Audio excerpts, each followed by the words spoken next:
যে গ্ৰেড 3 পোষ্টসমূহৰ বাবে ইণ্টাৰভিউ 15, 22 আৰু 29 ছেপ্টেম্বৰত অনুষ্ঠিত হ'ব।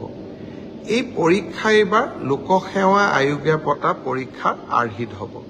প্ৰথমতে প্ৰিলিমিনাৰী পৰীক্ষা হ'ব, তাৰ পিছত মেইনছ হ'ব, আৰু মেইনছৰ পিছত আমি ভাইভা প্ৰক্ৰিয়াৰ মাজেৰে আমি সমগ্ৰ ইণ্টাৰভিউ প্ৰক্ৰিয়াটো সমাপ্ত কৰিম। প্ৰিলিমছ এক্সাম তৃতীয় শ্ৰেণীৰ পদসমূহৰ বাবে 15, 22 আৰু 29 ছেপ্টেম্বৰত অনুষ্ঠিত হ'ব। আজি আমি জুলাই মাহত আছোঁ। মই আশা কৰিম যে আমাৰ শিক্ষাৰ্থীসকলে, চাকৰি প্ৰাৰ্থীসকলে যাতে পঢ়া শুনা আৰম্ভ কৰে। ঠিক সেই ধৰণে চতুৰ্থ শ্ৰেণীৰ বাবেও আমি একেটাই